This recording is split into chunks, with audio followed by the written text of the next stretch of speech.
죄의식을 갖는 것과 또 죄책감에 빠지는 것, 여러분 무슨 차이가 있습니까? 죄의식은 뭐고 죄책감은 무엇일까요? 죄의식이라는 것은 말 그대로 나는 죄인이다 라고 의식하고 있는 것을 말하는 거죠. 그렇다면 죄책감은 무엇일까요? 죄에 대한 책임감을 갖는다는 그런 의미입니다. 죄의식과 죄책감 그렇게 차이가 안 나는 것 같지만 우리 그리스도인들은 이것을 요 간발의 차이를 잘 인식해야 됩니다. 예수를 주로 고백한 모든 사람들은 우리 모두가 죄인이라는 이 죄인 의식을 가지고 있어야 합니다. 죄인이 아니라는 생각으로 시작한 신앙 생활은 회개가 없는 삶이 되게 되지요. 그런데 이 죄에 대해서 죄책감을 갖는다는 것은 내가 그 죄를 가지고 책임을 지려고 아둥바둥하는 거, 아무한테도 맡기지 않고 그냥 내가 그 책임을 다 하려다 보니까 죄는 자꾸 눈덩이처럼 불어가면서 그 책임은 다할 수 없게 되고, 그러다 보면 어떻게 돼요? 우리가 죄책감에 빠진다는 이야기를 하죠. 그 죄의 이 무게를 짊어지면서 헤어나오지 못하고 결국은 회개도, 주님을 붙잡는 일도 되지 않는 그런 경우가 죄책감에 빠지는 경우라고 볼 수 있겠습니다. 그래서 진정한 그리스도인들은 그리스도께서 십자가를 지심으로 우리를 완전히 자유케 해주셨다는 그것을 믿기 때문에 우리가 죄인이라는 의식은 하고 살아야 되지만 죄책감에 빠져서 헤어나오지 못하는 그런 삶을 살아서는 안 된다는 것입니다. 사랑하는 성도 여러분, 이 죄의식을 갖고 회개하면서 십자가를 붙잡는 믿음의 선한 싸움을 치열하게 해야 하는 것이지, 이 죄책감을 갖고 그 죄책감의 무게 때문에 절망에 빠져서 회개도 안 되고 하나님과의 관계도 더 멀어지는 그런 결과를 초래해서는 안 될 것입니다. 우리는 죄인이지만 예수 그리스도의 십자가의 그 피로 말미암아 완전한 자유를 선물로 받았습니다. 이것을 믿으십니까? 그렇다면 예수 그리스도의 십자가 앞에 죄짐을 풀어놓고 내가 책임지려고 아둥바둥하는 그런 죄책감에 빠져있는 삶이 아니라 예수 그리스도께 죄인 의식을 갖고 회개로 나아가는 그런 삶들이 이어지기를 축복드립니다. 그런데 그럼 이런 질문을 해볼 수 있겠지요. 그럼 그리스도인들은 죄책감을 갖지 않는다는 거 너무 뻔뻔한 거 아닌가요? 예수 그리스도의 순환장의 대표적인 두 인물을 한번 생각해 봤으면 좋겠습니다. 그 인물은 이 베드로와 이 가룟 유다예요. 베드로는 예수님을 모른다고 했죠. 그것도 3번이나 기회가 있었지만 모른다고 했고 저주까지 했죠. 이것은 분명한 잘못이에요. 그리고 유다는 예수를 공회에 넘겨주는, 팔아 넘기는 잘못을 저질렀어요. 죄에 가볍고 무겁고 하는 것을 이야기하는 것이 아니라 둘 다 죄를 지었어요. 그런데 성경에서는 유다는 사단이 그에게 들어갔다라고 그렇게 이야기합니다. 베드로는 닭이 울었을 때 그것을 무엇이라 생각했느냐? 그냥 닭이 우는구나가 아니라 예수 그리스도의 말씀이 기음을 기억해내는 그런 시간이 되었죠.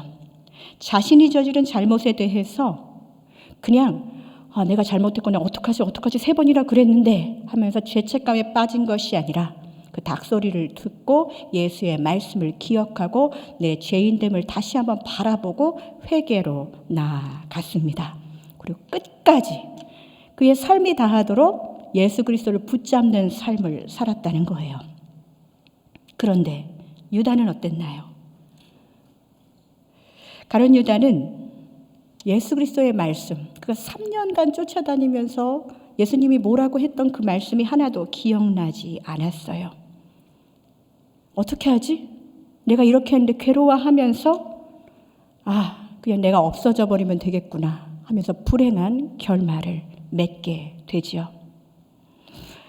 사랑하는 성도 여러분, 내가 죄를 쉽게 지을 수 있는 연약한 존재임을 인정한다는 게 바로 죄인의식, 내가 죄인이라는 것을 의식하면서 사는 것입니다. 내가 연약하다는 것을 붙잡으면 우리가 찬양했듯이 완전한 하나님을 붙잡게 되지요. 하나님을 붙드는 삶이 된다면 반드시 그 삶은 회개로 인도받게 된다는 거예요. 매주 우리가 지금 5번째 예수님과 멀어지게 되는 이유를 지금 묵상하고 있는데요. 여러분 어떠세요? 여러분이 죄인이라는 의식이 생기셨나요?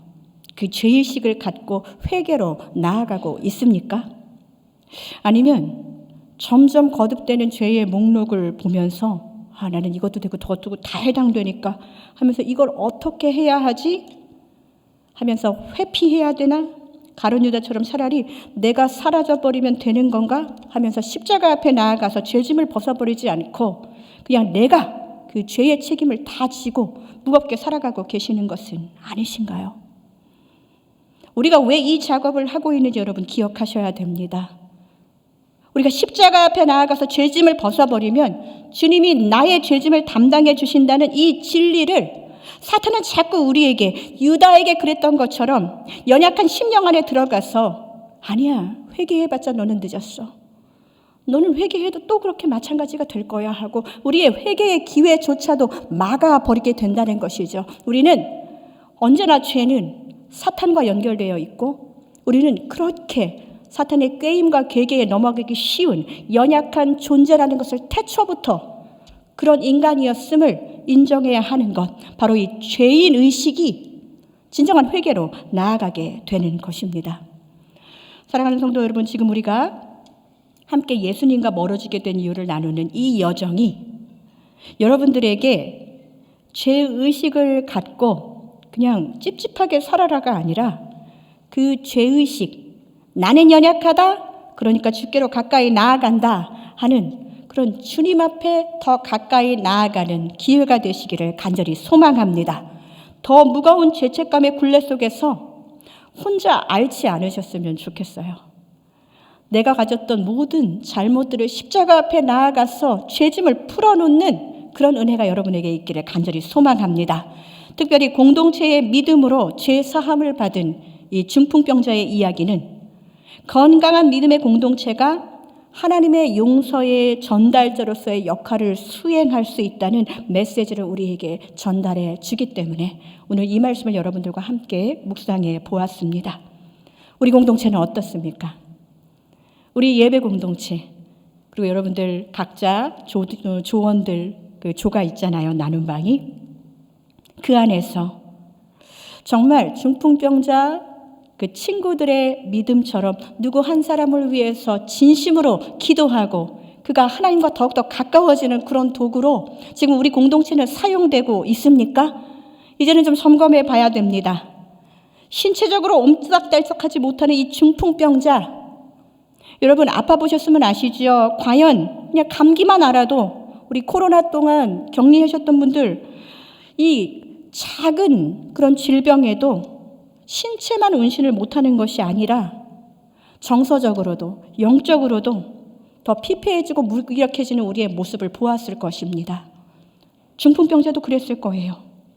그런 중풍병자를 예수님 앞에 데려온 이 믿음의 친구들, 주님은 그들의 무엇을 보셨다고요? 믿음을 보셨습니다. 무엇을 보셨다고요? 믿음을 보셨습니다. 주님은 힘들게 중풍병자 친구들을 데리고 온 이 눈물 없이는 볼 수 없는 우정의 무대를 보시면서 감탄하신 것이 아니라 친구를 긍휼히 여기는 그 마음보다 더 앞선 예수 앞에 나아가면 모든 문제가 해결될 거야 라고 믿었던 그 친구들의 믿음을 보셨다는 거예요. 사랑하는 성도 여러분, 예수님이 무엇을 보셨다고요? 믿음을 보셨습니다. 예수님은 우리에게 지금 무엇을 보고 계실까요? 믿음을 보고 계시는 거예요. 예수 그리스도의 이야기로 가득 찬 공동체에는 주님이 믿음을 보시면서 그 공동체의 연약한 자들을 일으켜 세우시고 죄 사함의 은혜까지 주신다는 거예요. 우리 수요여성 예배 공동체가 이 비전을 가지고 나아가기를 간절히 소망합니다. 오늘 본문에서 공동체, 즉 친구들의 믿음의 최대 수혜자는 누구였나요? 바로 고침받은 중풍병자였지요. 공동체의 중보기도의 대상이라고 볼 수 있습니다. 예수님은 이 병자를 이렇게 부르셨어요. 27절을 한번 보겠습니다. 침상에 누운 중풍병자를 사람들이 데리고 오거늘 예수께서 그들의 믿음을 보시고 중풍병자에게 이르시되 작은 자야 안심하라 내 죄사함을 받았느니라. 아멘. 작은 자야 안심하라. 무기력한 이 사람에게 예수님이 먼저 하셨던 말은 작은 자야 안심하라 였어요. 그가 예수님 앞에 올 때까지 어떤 생각을 했었을까요? 예전에는 병을 앓고 있으면 그것은 죄가 원인이라고 여겼던 사람들이 많았어요. 병의 원인이 죄라고 여겼던 그 당시 사람들의 통념과 함께 여러 사람 고생시키면서 번거롭게 하는 이 모든 상황 속에서 얼마나 많은 이 번뇌와 죄책감이 이 중풍병자에게 있었겠습니까? 몸도 마비 상태이지만 아마도 이 죄책감에 정말 내가 어떻게 해야 할 도리가 없으니 그냥 무의식으로 밀어넣고 죄책감에 대해서도 마비 상태에 있었을지도 모르겠다는 생각을 해봅니다. 그런 중풍병자에게 주님이 말씀하시는 거예요. 작은 자야 안심하라. 내 죄 사함을 받았느니라. 보이는 너의 아픔만 보는 것이 아니라 네 안에 있는 그 죄책감까지도 내가 담당할 거야 라는 메시지예요. 예수 그리스도께서 이렇게 말씀해 주신 거, 이 죄 때문에, 이 죄책감으로 몸도 마음도 마비 상태인 작은 자에게 몸의 마비를 풀어주는 것과 함께 영적인 마비 상태까지 완전히 자유를 누리게 해주시는 예수 그리스도의 전인적인 치유의 사건입니다. 그러나 내 죄 사함을 받았느니라 라는 이 말은 결국은 너가 죄인이라는 것을 알아야 된다. 예수님은 그냥 우리를 용서해 주시는 게 아니라 깨닫게 하십니다. 너는 죄인이야. 그래서 내가 너를 죄 사하여 주기 위해서 너를 만난 거야 라고 그 중풍병자에게 알려주시는 거예요. 죄의식을 갖고 살라는 거예요. 죄인이라는 그 의식을 가지고 주님을 붙잡으며 살라는 거예요. 죄에 대한 책임은 내가 담당할 것이니 친구들이 보인 믿음처럼 나를 믿고 마비된 모든 영역에서 메인 것을 풀어라. 그렇게 주님께서 우리에게 그리고 중풍병자에게 말씀해 주신 것입니다. 이렇다면 우리가 이 수요일 성립의 공동체와 또 우리 교회 공동체, 우리가 속해 있는 공동체, 가정 공동체에 주님께서 주시는 힌트가 있지요. 믿음의 공동체에는 이런 힘이 있다는 거예요. 자신이 죄인인지도 모르고 누구를 의지하고 붙잡아야 할지도 모르는 사람들에게 보이는 회복과 함께 죄사함의 구원을 열어주는 통로의 역할을 누군가는 담당해야 하는데 그 누군가가 누구냐? 바로 이 말씀을 듣는 우리가 되어야 한다는 거예요. 통로라는 말 굉장히 많이 들었죠. 근데 진짜 통로로 살고 있습니까? 우리 수요일 성립의 공동체가 우리의 가정에, 우리의 일터에, 우리의 순회, 우리의 나눔방에, 우리의 교회 공동체에 예수 그리스도의 용서의 전달자로서의 사명, 중풍병자의 친구들과 같은 그런 믿음, 주님이 보시기에 아름다운 믿음의 소유자들이 되시기를 주님의 이름으로 축복드립니다. 오늘 우리가 묵상해야 할 예수님과 멀어지게 된 이유는 오늘 29번째부터 시작됩니다. 네, 많이 왔죠? 29번째는 마음을 태우는 불, 바로 질투입니다. 네, 또 질투하면은 또 둘째가라면 서러운 분들이 또 계실 거예요. 네. 질투는 이 남이 알게 하는 것보다 나 자신의 마음속에서 불타오를 때가 훨씬 더 많아요. 가장 안 좋은 케이스가 어떤 건가요? 질투랑 자존심이 같이 딱 붙어가지고 이거 누가 봐도 질투인데 자기는 그런 거에 질투하지 않는다며 내 감정도 누리고 부인하면서 다른 사람들까지 힘들게 하는 그런 참으로 안타까운 일들이 많이 벌어집니다. 여러분들의 삶 속에서도 가끔씩 이 질투와 자존심 때문에 낭패를 보는 경우들이 있지요. 이런 거예요. 내가 못 되는 한이 있더라도 제가 잘 되면 안 돼. 질투의 감정은요, 내가 얼마나 육신에 속한 죄된 존재인지를 정말 비참하리만큼 보여주는, 진짜 나만이 아는 진짜 별로인 나를 들여다보는 감정입니다. 여러분, 질투가 시작되면 내 마음에 예수님은 온데간데 없어요. 그런데 이게 내 마음의 불, 이 질투의 불을 끄는 방법은 우리가 보고 있는 이 책에서는 거룩한 사랑 앞에 나아가는 방법밖에 없다라는, 우리도 다 아는 이야기를 제시합니다. 질투를 이길 방법, 이 불을 끄는 방법은 하나님의 거룩한 사랑 앞에 나가는 방법밖에 없다는 거예요. 이 질투라는 마음의 불을 예수님의 사랑으로 꺼버리라는 거예요. 누군가를 타겟해서 계속 질투의 마음을 갖게 된다면 그 질투를 갖게 되는 그 집착하는 대상을 예수의 사랑으로 다시 한번 바라보라는 것입니다. 성도 여러분, 오늘 나의 질투 때문에 집착했었던, 그리고 원수되었던 모든 관계에 한번 화해를 선포하는 거룩한 날이 되기를 간절히 소망합니다. 여러분, 우리가 해야 할 일이 정말 많지만 용서와 화해는 하나님이 가장 기뻐하시는 일이에요. 오늘 내 안에 있는 원수 한 명이라도 내가 해결해버리고 화해를 선포하고 용서하기를 시작하고 한번 그런 거룩한 날이 되면 어떻겠습니까? 여러분, 꼭 그런 은혜가 이 아침에 있기를 간절히 소망합니다. 30번째는요, 더 많은 것, 더 좋은 것에 대한 갈망, 탐욕입니다. 탐욕. 탐심은 우상 숭배니라. 누가 봐도 죄인 것은 빨리 넘어갈 거예요. 31번째, 견딜 수 없는 궁금증, 바로 호기심. 호기심도 죄라고 해요. 하나님의 말씀이 막 궁금해서 견딜 수 없는 경지에 이를 때, 이거 이러다 너무 심해지면 하나님한테 너무 집착하면 이거 죄인가? 아닙니다. 여러분의 호기심이 경건한 호기심이라면 말리지 않아요. 그런데 보통의 호기심은요, 자신과 관계없는 곳에서 많이 일어나요. 그것이 진정한 문제가 되는 것입니다. 호기심을 품으라고 하는 데는 전혀 호기심이 없고, 우리는 전혀 이상한 데서 은밀한 호기심을 가질 때가 많이 있어요. 사람들에 대한 가십, 이런 것도 호기심의 일부입니다. 우리는 우리의 자녀들이 뭔가 이상한 걸 보지 않을까, 음란한 것을 호기심을 갖지 않을까, 이런 것만 죄라고 생각하면서 여러분들이 그런 아이를 이렇게 눈여겨보고 은밀히 감시하고, 이거는 전혀 죄가 아니라고 생각해요. 이거는 자녀를 더 올바르게 기르기 위한 그냥 정말 사랑에서 나오는 거야 하면서 자기를 합리화하죠.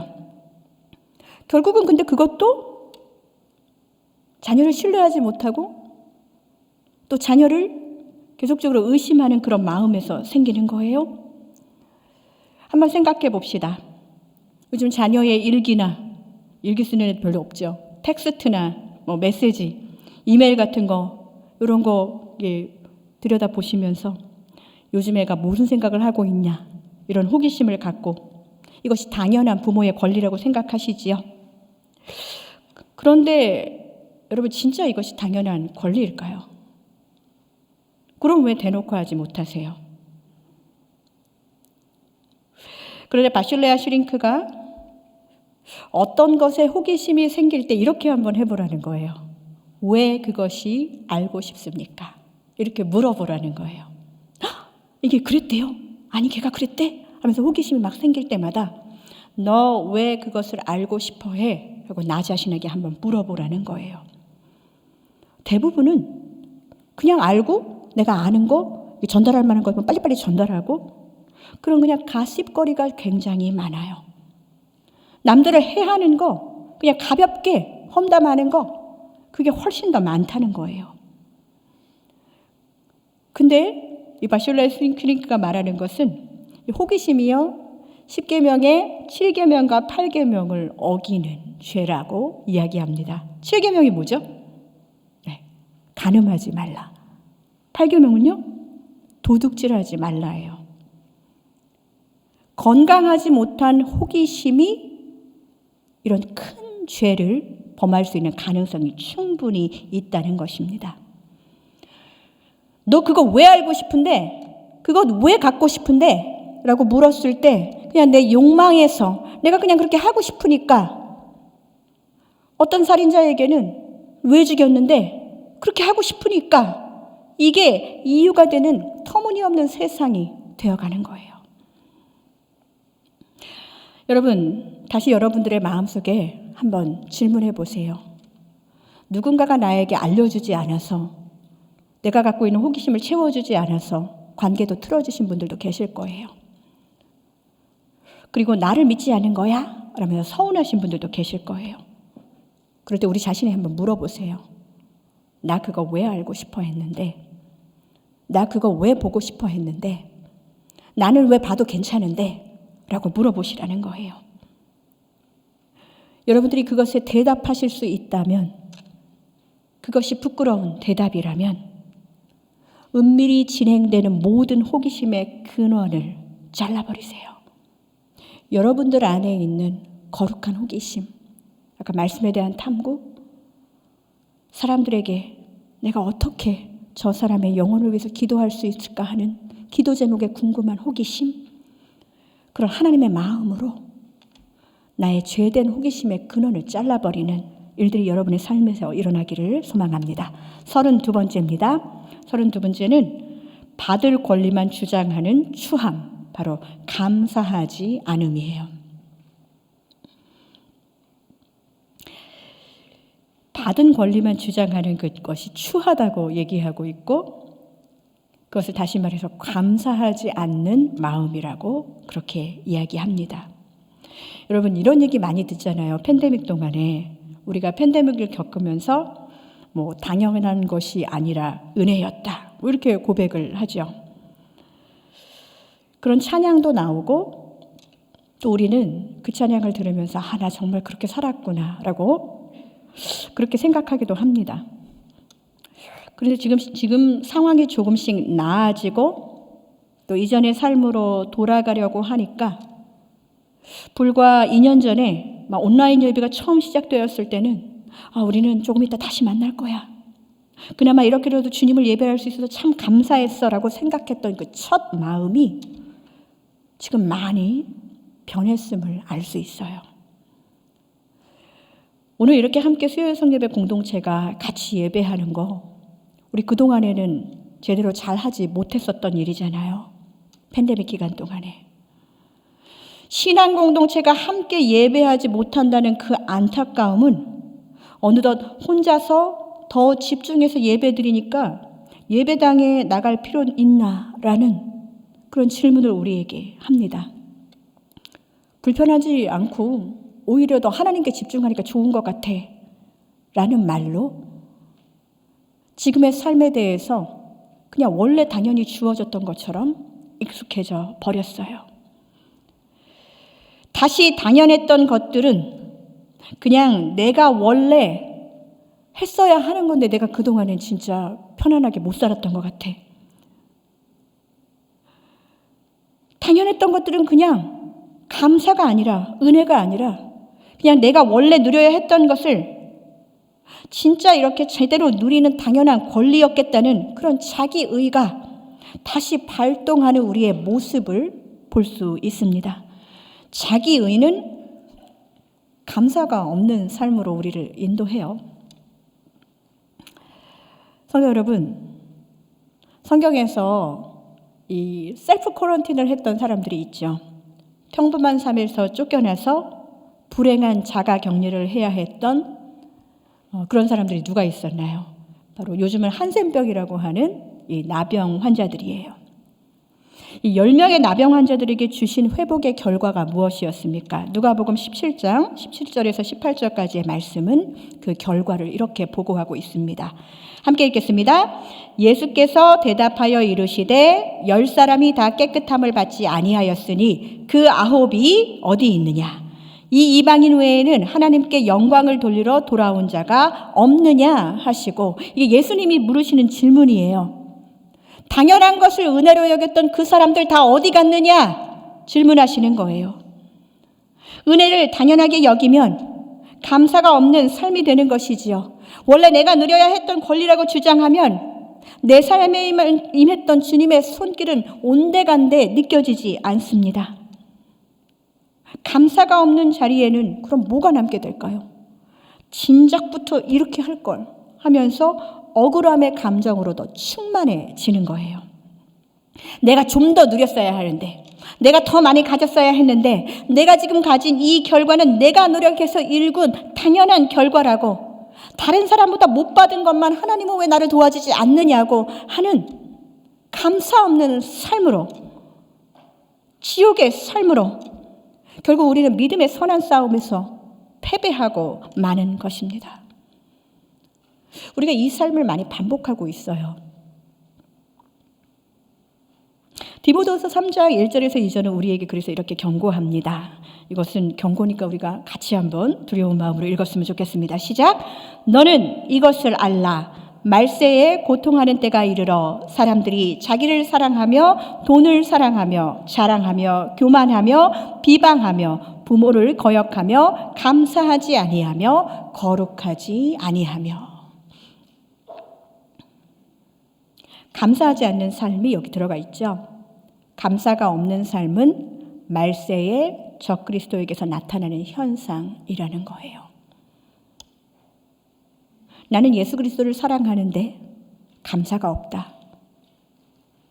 우리가 어느 위치에 있는지 한번 확인해 봐야 됩니다. 감사하지 않은 것, 내게 일어난 형통은 다 내 덕이고 내 노력의 결과라고, 그것이 무엇입니까? 내가 가진 영광을 다른 이들과 함께 누리고 싶어 하지 않는 거예요. 뭔가 칭찬받을 때 속으로는 내가 다 했는데 하면 억울함이 나오잖아요. 나의 칭찬을 누구와 함께 나누고 싶지 않은 마음. 이런 마음이 쌓이다 보면은 하나님이 다 해주셨다고 생각하는 것에, 아니 진실은 하나님이 다 해주셨고 인도해 주셨다는 게 마땅한데도 불구하고 거기에 숟가락을 얹었을 뿐인데도 불구한 우리의 삶이 자꾸 숟가락을 얹다 보니까 하나님의 자리가 궁금해지고 하나님의 자리까지 차지하면서 나는 하나님과도 영광을 함께 누리고 싶지 않아. 나는 지금 이것은 온전히 내가 한 거야 라는 내 영광이 되고 마는 것입니다. 오늘 나눔 질문에도 나갔지만은요, 여러분이 받은 복을 한번 세어보고 의지적으로 감사하는 것 한 3가지 정도를 꼭 적어보시기 바랍니다. 당연하게 생각했었던 은혜, 그냥 말로만 당연하게 생각했던 은혜, 그것을 조금 더 구체적으로 하나님께 의지적으로 감사하는 시간이 되셨으면 좋겠습니다. 또한 내가 무척 공들여서 이뤄놓은 것이라서 그 어느 누구도 그 영광을 쪼개면 안 된다고 나누고 싶지 않은 그런 영광의 순간들 안에 결국 하나님이 나와 함께 하셨어, 하나님이 인도해 주셨어, 하나님이 다 해 주셨어, 나는 그냥 감사할 뿐이야, 영광 돌리기를 유보했고 미뤄뒀던 것들이 있다면 오늘 한번 감사하는 시간을 가져보시기를 바랍니다. 33번째입니다. 33번째는 인생을 내가 끌고 가려는 힘, 근심과 걱정입니다. 이거 죄입니다. 자기연민 우리가 배웠죠? 거기에 빠져서 근심하고 걱정하는 나를 불쌍히 여기면서 계속 그 감정을 머물러 살다 보면 하나님 신뢰하는 것은 점점 더 멀어집니다. 근심과 걱정에 사로잡혀 있는 나의 믿음을, 나의 마음을 어떻게 해야 된다고요? 하나님 신뢰하기로 그 근심과 걱정의 그 늪과 덫에서 탈출하셔야 합니다. 자, 34번째 보겠습니다. 34번째는요. 네, 이거 같이 한번 읽었으면 좋겠어요. 자, 시작. 그저 그렇게 살고자 하는 마음, 무관심. 네, 그저 그렇게 살고자 하는 마음, 무관심하면 이렇게 떠오르는 사진, 얼굴이 있죠. 여러분의 인생에. 어쩜 저렇게 나한테 관심이 없지? 막 이런 생각이 드는 어떤 존재. 어떤 목사님을 소개하는데 이런 이야기를 하는 거예요. 그분에 대해서. 그분은 말씀도 좋고 지혜롭고 비전도 남다르고 유머러스까지 하고 사람들에게 매너도 굉장히 젠틀한 그런 멋진 분입니다. 그런데 사랑이 없어요.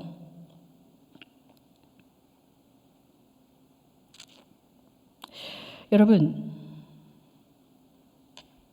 말씀도 좋고 지혜롭고 비전도 있고 유머도 있고 사람들에게 매너도 젠틀한 멋진 분.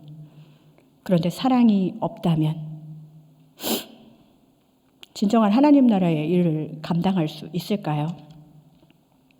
지금 우리가 담임 목사님을 청빙하는 시기에 있는데요.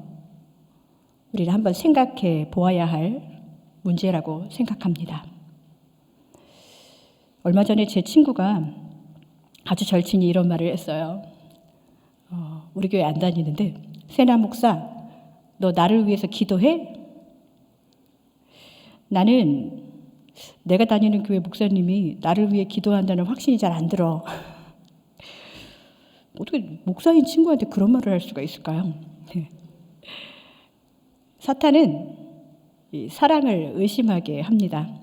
제가 뭐라고 대답했을까요?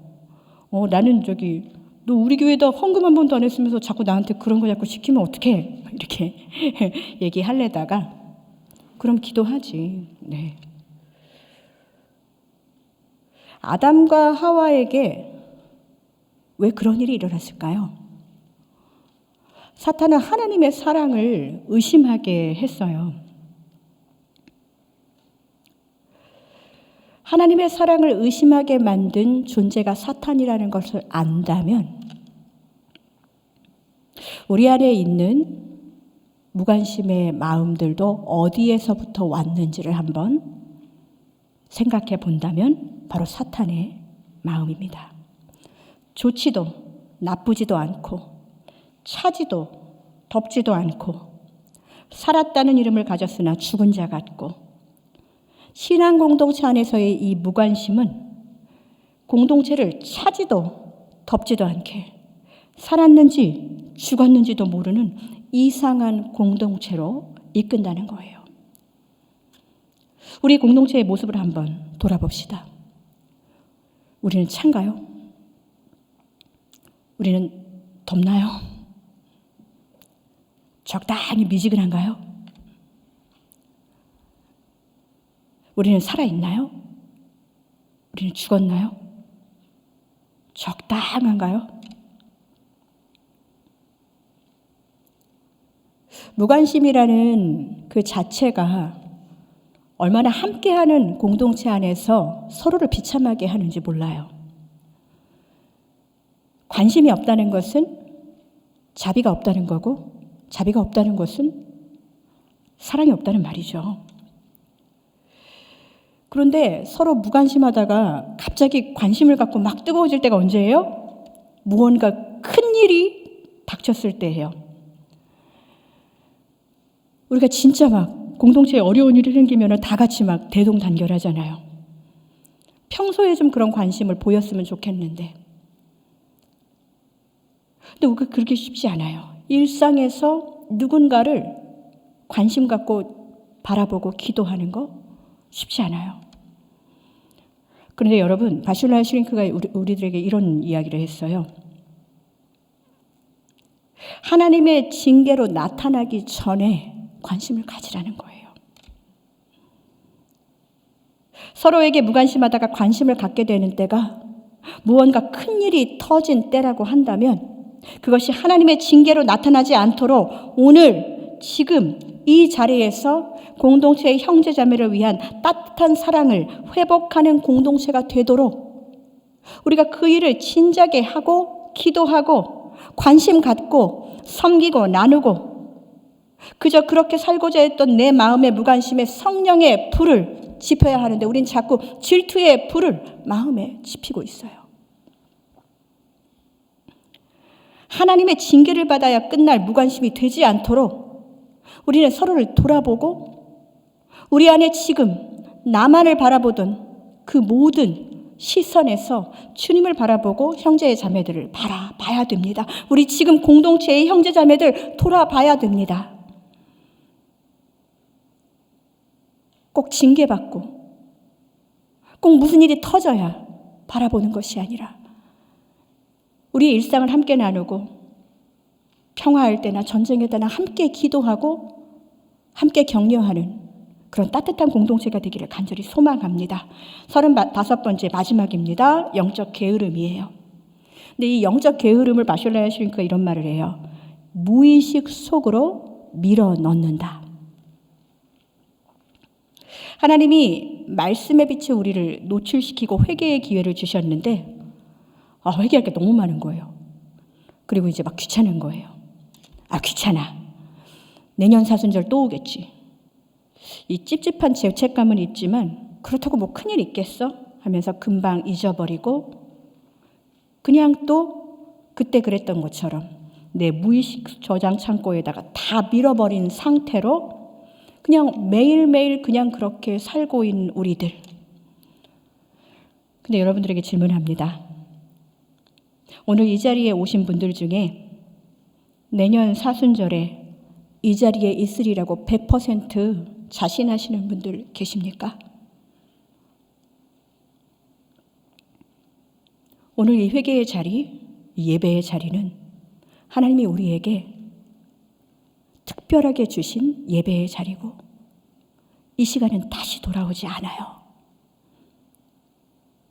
하나님이 우리에게 오늘 주신 생명의 날에 정해진 호흡 안에서 우리가 해야 할 믿음의 선한 싸움이 무엇인가요? 유한한 인생, 우리의 유한한 인생 그릇에 영원을 담는 훈련을 계속적으로 해야 한다는 거예요. 연약한 우리 인생에 완전하신 하나님을 담는 훈련을 해야 한다는 것입니다. 내일 회개해야지, 내일 믿어야지, 내일 용서해야지, 내일 기도해야지 하면서 계속적으로 회개를 내 마음 기억에 무의식에 저장 창고에 집어넣고 내 안에 정말로 회개해야 될 것들을 무의식에 집어넣고 내가 원하는 것, 내가 원하는 때에 내가 원하는 방법으로 하나님 들어주십시오 하면서 주문만 외워야 되는 그런 기도에 하나님께서 응답하시겠습니까? 언제까지 죄의식을 무의식 안으로 밀어넣고 찜찜한 죄책감으로 우리가 이렇게 살아야 되겠습니까? 사랑하는 성도 여러분, 죄인의식을 갖고 십자가 앞에 나오시기 바랍니다. 죄책감으로 혼자 짊어져야 했던 인생의 짐과 무게들, 우리 공동체가 함께 예배하면서 주님 앞에 내려놓고 죄의식은 회개로, 회개는 감사로, 회개의 감사로 이 충만한 이 간구 속에서 하나님은 분명히 우리 기도를 들으시고 응답하시고 역사하실 줄로 믿습니다. 이렇게 하나님을 경험하는 자 우리 모두가 진정으로 하나님을 예배하면서 오늘 내 안에 영적 무기력, 내 안에 무의식 속에 많이 그냥 밀어넣었던 회개의 마음들 다시 십자가 앞으로 가져나와서 주님과 더욱더 가까워지는 그런 이 아침이 되기를 간절히 축복드립니다.